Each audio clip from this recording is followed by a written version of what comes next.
Bos, sosok Handika Pratama sudah tak asing lagi di dunia akting. Puluhan judul sinetron, film televisi, dan layar lebar udah Doi mainkan.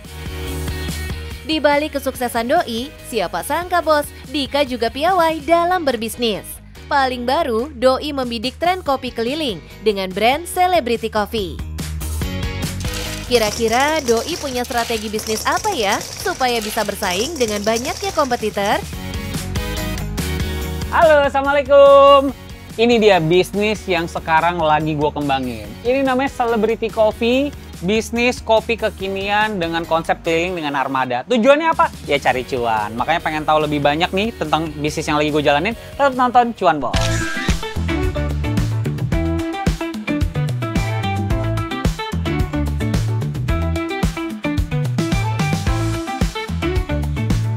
Salah satu inovasi dalam industri bisnis kuliner yang berkembang beberapa tahun terakhir adalah kopi keliling. Usaha ini merujuk pada konsep penjualan kopi yang dilakukan secara mobile, menggunakan motor listrik yang dimodifikasi menjadi kedai kopi berjalan. Tren bisnis ini tidak hanya menawarkan minuman berkualitas dengan harga yang terjangkau, tapi juga memberikan pengalaman unik bagi para penikmat kopi. Iya bos, pembeli nggak perlu menunggu lama untuk bisa menikmati kopi kesukaan mereka. Sebenarnya sih bos, bisnis kopi ini bukan hal baru bagi Doi, karena pernah punya bisnis yang sama. Bedanya konsep yang dulu lebih ke coffee shop. Kopi dengan konsep keliling kayak gini, armada kayak gini, memudahkan kita untuk nge-reach ya, atau kita bisa bilang jemput bola lah. Jadi customer bisa nemuin kita di mana aja. Gitu. Keren juga ya bos ide bisnisnya. Bakat bisnis Dika emang sudah tertanam sejak di bangku sekolah. Bahkan Doi lebih dulu belajar bisnis dibanding menjadi artis loh bos. Gue tuh dulu joki gundu men, main gundu ya. Anak zaman sekarang masih tahu gak sih main gundu? Nggak tahu ya. Jadi gundu itu dulu ada joki men. Jadi dulu tuh gundu, 10 gundu itu Rp1.000. Jadi kalau orang mau main gundu, gue lipat gandakan gundunya, dia ambil gue sebagai jokinya. Nah itu gue pakai buat jajan lah gitu di sekolah. Terus gue SMA, gue suka jual beli part mobil, velg, bumper, ya pokoknya hobi otomotif lah ya. Dan gue baru main sinetron itu kan pas gue lulus SMA ya, pas banget gue mau lulus SMA. Nah dari situ gue selalu berpikir, gue kalau syuting kayak gini ya, gue punya waktu yang nggak bisa diprediksi kan. Gue nggak punya jam kerja yang pasti, nggak mungkin gue bisa kerja sama orang. Jadi semenjak gue mulai main sinetron, gue udah memantapkan diri gue pengen punya usaha. BTW, kenapa sih usahanya ini dinamakan Celebrity Coffee? Apa karena foundernya selebriti bos? Selebriti itu bisa dikategorikan trendsetter, pusat perhatian, terkenal, disukai banyak orang gitu. Jadi goals kita adalah kayak gitu. Bisnis kopi keliling ini emang fenomenal banget ya bos.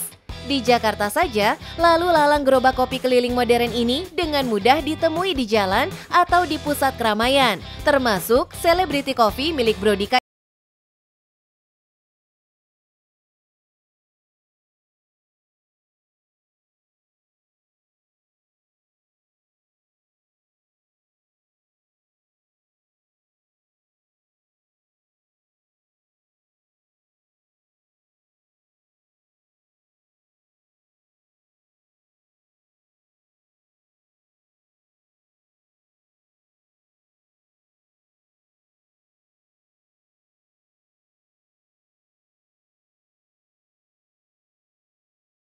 Pure pakai beans dan pure pakai susu.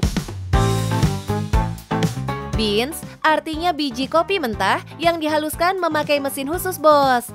Gak cuma produknya yang memakai biji kopi pilihan atau susu cair, kopinya pun diracik oleh barista handal loh bos. Kopi susu gula aren pasti, kita ada seri namanya Backstage Latte. Backstage Latte itu perpaduannya ada fresh milk, ada butterscotch, ada caramel. Terus kita juga punya matcha, tetap kita ada espresso, terus kita punya royal Thai tea namanya. Sebagai orang yang muncul di depan layar, untuk strategi marketing tentunya Doi punya cara tersendiri. Yang utama dilakukan tentunya mengedepankan kualitas, tak hanya produk termasuk media sosial. Kita pure pakai history foto, kita bikin konteksnya kayak web series. Ya mungkin kopi-kopi keliling lain nggak kepikiran hal tersebut, mungkin karena kita juga hidup di depan layar, kita hidup di belakang layar, jadi saat kita nge-develop ini kita bikin konten yang lebih atraktif dan lebih menarik sih. Widih, namanya juga artis ya bos. Doi paham betul gimana bikin orang nengok ke produk yang Doi tawarkan. Boleh di-spill nggak? Kira-kira omsetnya berapa ya? Gedean mana sih sama cuan jadi artis? Kita pernah, ini beneran pernah, satu hari pernah omset kita lebih dari 6 juta. Satu hari. Kenapa? Karena beberapa armada kita tuh datang di event. Ada yang keliling, ada yang lagi ikut event. Nah kalau lagi event, itu tuh bener-bener nyayur lah. Lagi event itu kita bener-bener nyayur, bener-bener karena customer banyak. Apalagi kalau event itu vendor kopinya cuma kita doang gitu ya, kita bakal menang banyak. Gimana bos? Bisnis kopi keliling gini cuannya menjanjikan juga ya? Yang penting balik lagi, harus tahu trik marketing yang tepat. Pastikan armada berada di tempat keramaian. Misalnya di event tertentu. Kalau bisa ya nggak ada pesaing dengan jualan produk serupa. Intinya kalau mau berbisnis sih pesan Handika ya harus suka dulu sama produknya. Bos Dika, boleh dong kasih tips buat para pebisnis pemula? Nah bos, sekarang kita sudah siap. Di sini udah ada Mas Albi dan juga Mas Gilang, udah ready banget keliling. Kira-kira nih lo hari ini mau keliling ke daerah mana? Kita daerah Pamulang. Pamulang, oke. Kita ambil daerah Pamulang, berarti kita ngambil ke arah Tangerang Selatan dan sekitarnya. Jadi buat teman-teman semua yang pengen punya bisnis, intinya kalau bisnis itu berawal dari apa yang teman-teman suka dulu sih, supaya ngejalanin bisnisnya itu bisa tulus. Pokoknya intinya tetap yang kita kejar adalah cuan. Yang penting cuan bos.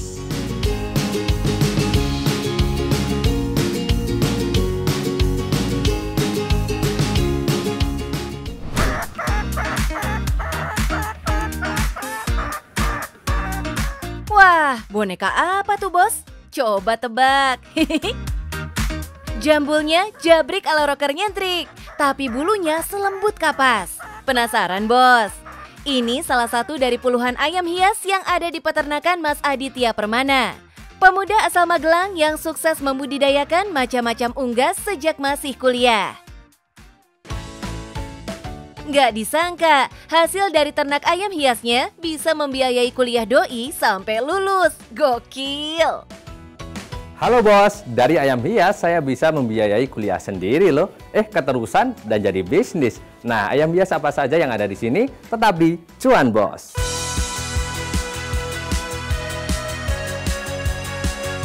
Kalau di kalangan pecinta ayam hias, ayam ini lagi jadi bintangnya bos. Namanya American Silky. Aslinya emang dari benua Amerika. Dan kenapa disebut silky? Karena bulunya yang super lembut seperti kapas. Kalau yang lagi ngetren salah satunya ini di depan saya ini merupakan American Silky. Ngetrennya juga karena ini lucu, jambulnya lebat, punya simbar di kakinya seperti ini, bulunya bersih. Selain itu, ayam ini bisa jinak dan bonding dengan pemiliknya bos. American Silky juga jarang berkokok, jadi cocok banget jadi ayam hias di rumah atau pemukiman. Hihi. Kalau mau pelihara ayam silky ini, siap rogoh kocek dalam-dalam nih bos. Harga sepasang anakannya dibanderol 2 juta rupiah dan 6 juta rupiah untuk dewasanya. Mau yang lebih menantang? Coba deh pelihara ayam hias Golden Pheasant. Ayam yang warna bulunya cantik ini asalnya dari Cina dan biasanya hidup di alam liar. So, sifatnya pun liar, susah dijinakan. Kalau udah bisa pelihara dan ternak ayam Golden Pheasant kayak Mas Adit, cuannya mantep loh bos. Harga jualnya dibanderol mulai dari 2,5 juta sampai 40 juta sepasangnya. Nggak hanya itu aja koleksi ayam hias Mas Adit. Doi juga punya koleksi beberapa ekor burung merak India, ayam Koshamo Jepang, dan ayam Brahma yang bulu kakinya kayak pakai celana cutbray. Lucu-lucu ya bos?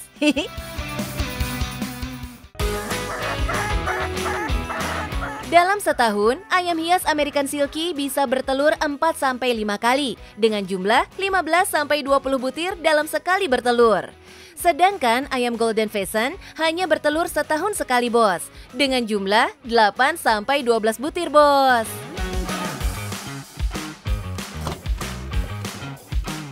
Untuk menetaskan telurnya pun gak gampang, bos. Ada beberapa telur yang akhirnya gagal menetas karena embrio ayamnya mati. Duh, sedih ya.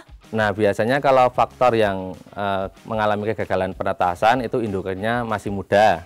Selanjutnya kekurangan nutrisi. Nah, untuk mengantisipasinya kita bisa kasih tambahan nutrisi berupa kecambah itu untuk meningkatkan produktivitas, buah-buahan, sayuran untuk serat, dan tambahan protein berupa ulat hongkong. Sebenarnya ayam hias bukanlah usaha pertama Mas Adit. Doi pertama kali memulai usaha ternak unggas dari jenis kalkun dulu, bos. Cara pemasarannya pun Doi ganti. Yang awalnya hanya melayani penjualan offline saja, kini lebih banyak aktif di media sosial. Soalnya omset yang didapat bisa berlipat-lipat kali dibanding jualan offline. Dulu bapak saya itu menjual ayam kalkun di pedagang yang keliling, itu jualnya cuma dewasa itu sekitar 100.000 per ekor. Setelah saya jual di online itu kurang lebih sekitar 500.000 per ekor bisa sampai itu kejual itu. Hasil dari penjualan ayam kalkunnya, Doi putar lagi jadi modal untuk menambah koleksi ayam hiasnya. Jadi penasaran ya, bos? Berapa sih pendapatan bersih dari ternak ayam hiasnya Mas Adit? Rata-rata itu per bulan kirim kurang lebih sekitar 20-30 ekor. Kalau untuk pendapatan ya kurang lebih sekitar 25 juta untuk per bulannya. Wow, itu cuan bersihnya ya, bos. Kalau omsetnya bisa lebih dari itu dapatnya. Mantap, Mas. Ya, sama-sama, Mbak.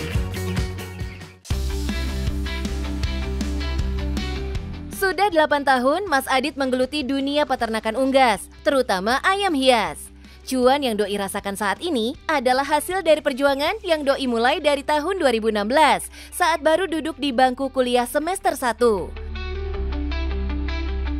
Dari hobi dan kecintaannya dengan unggas, Mas Adit iseng memelihara kalkun dengan modal awal 10 juta. Usahanya nggak selalu berjalan mulus, bos. Doi malah pernah rugi sampai puluhan juta. Dulu saat saya masih ternak ayam kalkun, sekitar kurang lebih tahun 2017 itu mati berjamaah. Jadi mati kurang lebih sekitar 30 ekoran. Itu karena kita ambil ayam kalkun dari luar, terus langsung saya masukkan dalam koloni. Nah, ternyata ayam yang saya ambil dari luar itu ada penyakitnya. Jadi kita tanpa karantina selama seminggu langsung saya taruh di kandang umbaran. Nah, jadi terjangkit semua. Mati total itu kurang lebih sekitar 30-an ekor. Kalau untuk kerugian kurang lebih sekitar 20-an juta itu untuk ayam kalkun. Loh, 20 juta gede loh, Mas. Apa nggak kapok tuh? Enggak sih, emang dasarnya suka dulu. Jadi usaha itu memang harus didasari suka. Nanti insya Allah hasil juga mengikuti. Hasil tetap maksimal nanti. Salut deh buat Mas Adit. Meski rugi, Doi tetap fokus dan konsisten sama usahanya, bos. Malah usaha Doi makin maju setelah mengamati perkembangan dan permintaan pasar.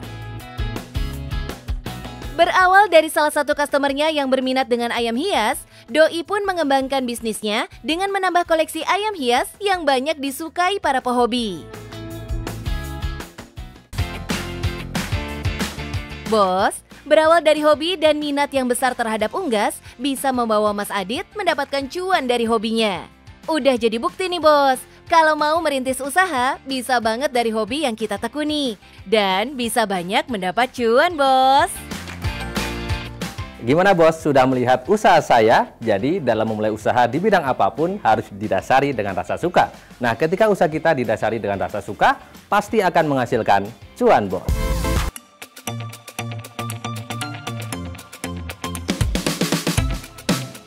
Halo, bos. Siapa nih yang hari-harinya masih dipenuhi rutinitas dunia korporat? Hehehe. Kalau udah kepalang jenuh, nggak ada salahnya buat ikutin jejak salah seorang pegawai korporat yang banting setir untuk menjalankan bisnis sendiri ini, bos. Doi beralih ke dunia kuliner, menyajikan salad segar dan steak premium di restoran miliknya sendiri yang ada di Bogor.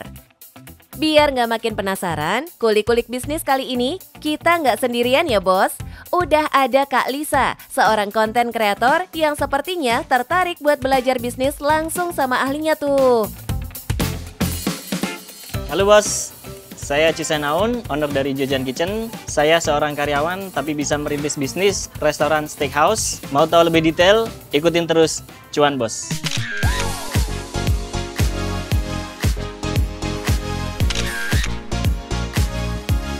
Setelah 21 tahun mengabdi sebagai pegawai korporat, Doi akhirnya memantapkan diri untuk benar-benar fokus dalam menjalankan bisnis kulinernya tuh. 2 minggu yang lalu saya udah mengajukan pengunduran diri. Jadi sekarang full udah ngurusin resto. Tadinya saya backgroundnya IT, tapi 6 tahun terakhir saya di marketing analitik. Jadi ya data science dan analitik. Saya memutuskan berhenti untuk full fokus ngurusin restoran. Wih, ini sih udah benar-benar memantapkan diri untuk fokus ke usaha sendiri ya, bos. Oh iya, Doi nggak langsung nyemplung ke bisnis restoran ya, tapi dimulai dari usaha sayuran hidroponik tahun 2022 silam. Berawal dari kita buka kebun hidroponik di teras rumah, cuma 3 kali 5 meter persegi. Nah dari situ produksi sayur, kita jual sayur, makanya kita kasih brand ijo-ijoan. Nah dari situ kita bikin produk turunan. Produk turunannya ada salad, ada jus sayur. Habis itu kita jual. Yang menarik di sini ceritanya adalah tiap pagi itu kan desek-desekan kalau kereta dari Bogor Jakarta kan. Itu saya desek-desekan sama orang sikut-sikutan. Itu bukan buat ngelindungin diri sendiri, tapi buat ngelindungin sayur supaya nggak hancur. Dari kebun hidroponik, barulah Doi melebarkan usahanya ke produk turunan lainnya yang lebih mendatangkan cuan.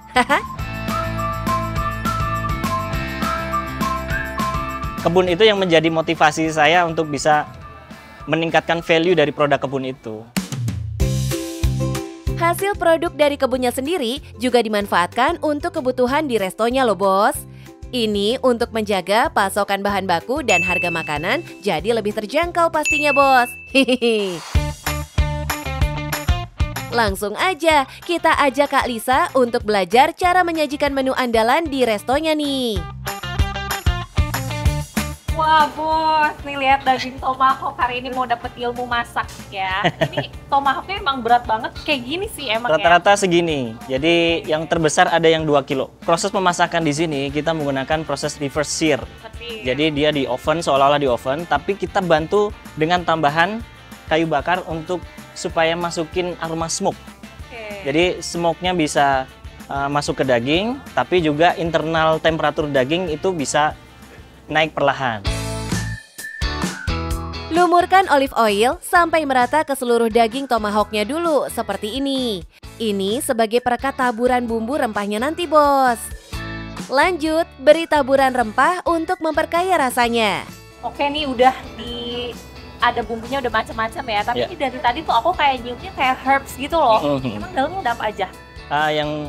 Yang basicnya ada salt pepper, garam dan black pepper. Terus ada rosemary, lalu sisanya bumbu rahasia kita. Jadi herbsnya ini rahasia gitu kan di dalamnya juga. Ya udah kalau gitu ini udah selesai, dibumbuin semuanya, saatnya kita ke belakang. Kita taruh yang sini. Tidak perlu macam-macam lagi, potongan daging langsung dipanggang seperti ini, bos. Penempatan posisi daging di atas begini mirip proses pengasapan. Jadi daging bisa lebih terasa smoky dan matang perlahan hingga ke dalam. Wah ternyata emang bakar pakai kayu tuh effort banget. Ini kayunya sendiri mesti khusus atau boleh kayu apa aja? Kita pakai kayu buah-buahan, tapi yang banyaknya adalah kayu rambutan. Jadi dicampur sama kayu mangga sama kayu nangka. Usut punya usut, menu andalan si steak dagingnya ini ternyata bukan jadi yang utama loh, bos. Kalau menu yang utama tadinya adalah salad sama jus sayur. Nah, karena pengembangan kita ke steak, yang tadinya jadi kondimen salad aja, tapi malah yang viral, yang menjadi mungkin menjadi jawaban pertanyaan atau keinginan atau ekspektasi dari para pelanggan untuk bisa mendapatkan daging premium tapi dengan harga yang cukup terjangkau, malah menjadi champion product. Jadi steaknya malah jadi champion product, dan terutama tomahawk. Nah, tomahawk Black Angus itu besar, bisa untuk rame-rame, bisa untuk barengan keluarga atau kolega atau teman gitu. Nah, itu yang malah menjadi pilihan orang kalau kesini.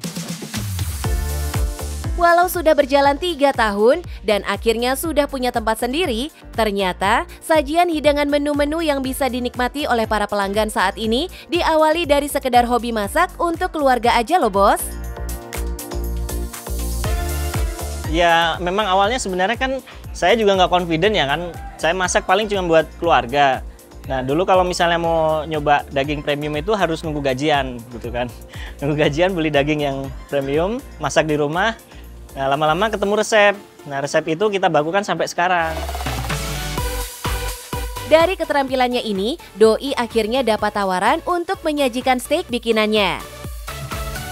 Awal mulanya sebenarnya kita belum jualan ya. Di teras rumah itu kita cuman satu meja bakso waktu itu, dan kursinya cuma 4 kursi bakso. Karena kita posting di sosmed, itu kawan tuh ini mengiranya saya sudah punya kedai. Nah, lalu minta saya mau buat tamu 15 orang katanya. Oh gitu, ya udah, nah, kita siapin. Nah, dari 15 orang itu ternyata bawa anak istri, jadinya sekitar mungkin 20-an orang mungkin ya. Nah, itu crowded banget karena tempat kami kecil banget kan, 3x5 terasnya tuh. Dari situ kita bikin konten di Instagram waktu itu. Nah, terus collab lah sama salah satu tamu itu, akhirnya naik FYP, terus tiba-tiba besoknya ada tamu, ada mau beli steak. Katanya di rumah ini beli steak ya, jual steak ya katanya. Iya, tahu dari mana Ibu? Iya, dari Instagram katanya gitu. Oh gitu. Lanjut, kita lihat hasil panggangan steaknya. Setelah kurang lebih 40 menit, daging siap disajikan. Jadi di atas itu kan udah di slow smoke. Temperatur internal dagingnya udah cukup sesuai tingkat kematangan. Nah, pada saat ditaruh di bawah, dibakar, itu supaya dapetin crust, kayak keringnya. Jadi pada saat dimakan itu ada 2 tekstur, crunchy di luar, lembut di dalam. Wih, ini dia, set grill tomahawk ala ijo-ijoan kitchen sudah siap untuk disajikan nih, Bos.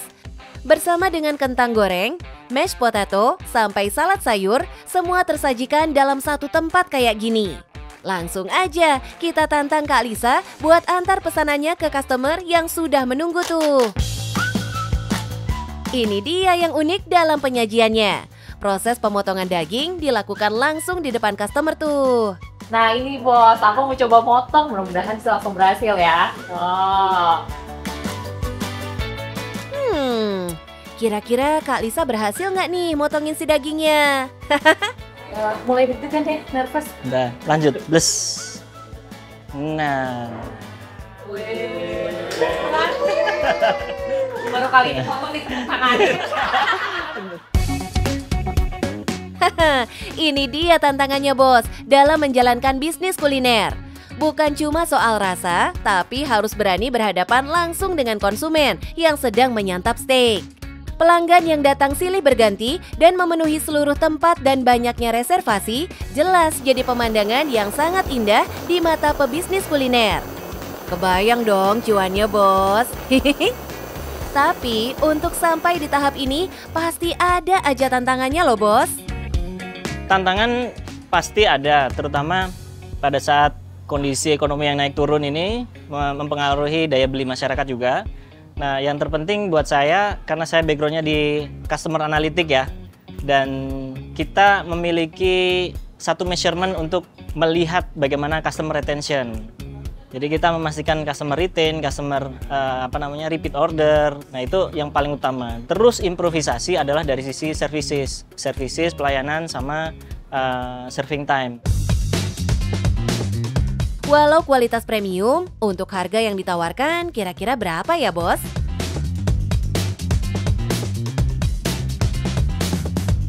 Nah, kalau produk sendiri dari grade yang paling bawah kita pakai prime sirloin, itu Australian, semua daging kita Australian.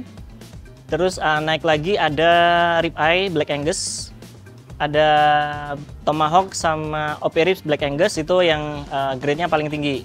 Itu marbling MBS 4 Plus. Dan range harganya sendiri untuk yang prime sirloin itu untuk porsi ala carte itu 120-an atau 119.500. Nah, kalau untuk yang tomahawk, untuk yang OP ribs, untuk yang daging Black Angus 4 Plus itu di harga sekitar 98.000 per 100 gram. Nah, tomahawk sendiri beratnya ada yang 1,2 sampai 2 kg. Gak cuma menghadirkan kualitas selera hidangan yang berkualitas, tapi konsep suasana resto yang homey ala rumah nenek juga jadi daya tarik tersendiri nih bos. Konsep resto kita rumahan begini bukan di konsep sebenarnya. Jadi karena keterbatasan dana, jadi rumah yang ada aja, terus furnitur yang ada kita pakai-pakai aja. Dari pegawai kantoran jadi bos kuliner. Perjalanannya nggak instan, tapi semangatnya buat putar arah hidup bikin kita semua jadi ikut semangat. Oke bos, tertarik untuk buka usaha? Tips untuk bisa membuka usaha sambil bekerja. Yang terpenting adalah punya support system yang kuat. Nah, di sini yang menjalankan operation itu adalah pasangan saya, istri saya, dari kebun sampai resto itu disupport untuk beliau. Dan yang terpenting, cuan bosku.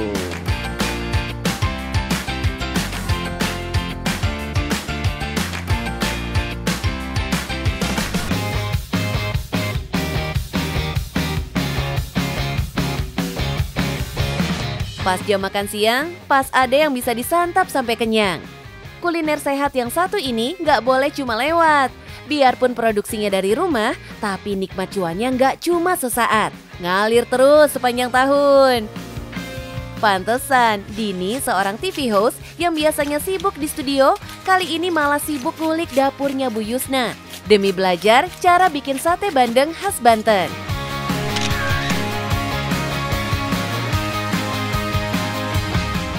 Aduh bos, ternyata buat bersihin atau nyangin ikan ini tuh ada tekniknya sendiri ya Bu ya? Iya. Ini lumayan susah juga ternyata.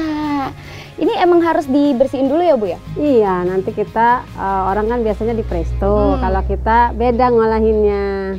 Penasaran bos? Jangan kemana-mana, tetap di Cuan Bos.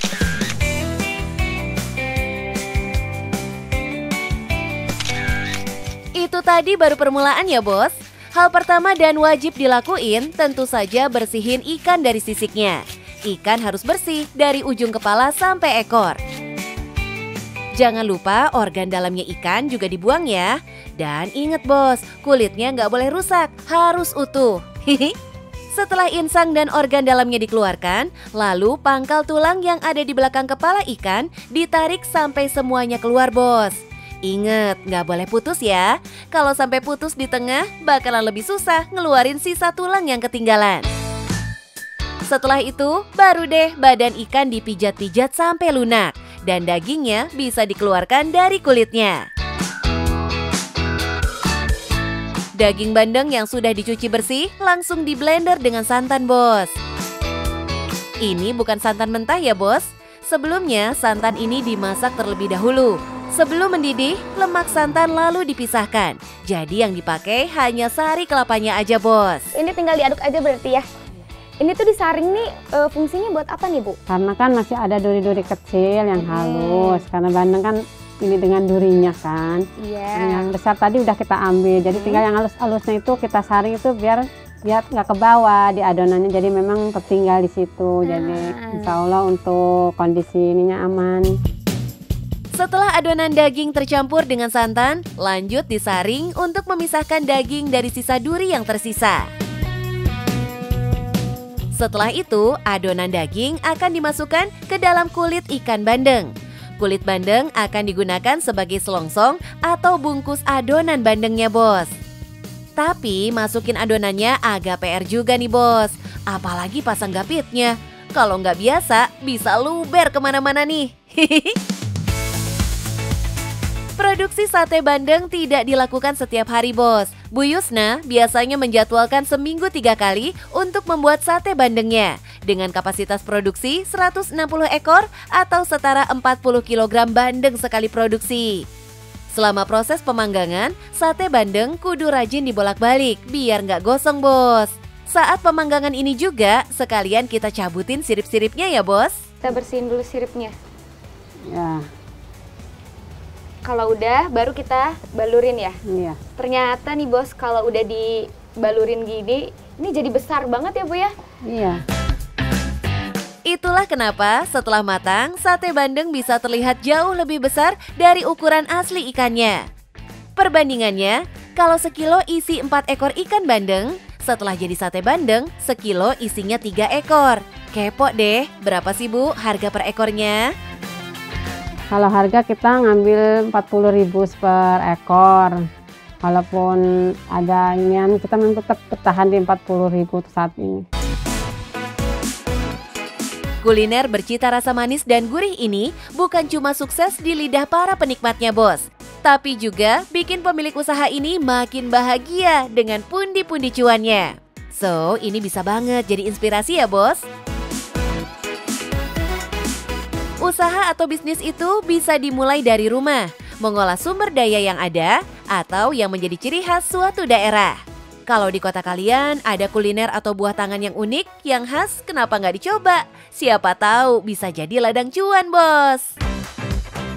Ibu boleh dong dikasih tahu tipsnya nih, gimana sih selama 10 tahun sampai dengan sekarang masih bisa bertahan untuk menjaga kualitas dan juga bisa jadi oleh-oleh khas dari Serang ini? Karena kita kan mengutamakan untuk rasanya itu yang enak dan kemasan juga rapi, dan kita juga kan mengikuti bisa jual online. Dan yang paling penting apa Bu?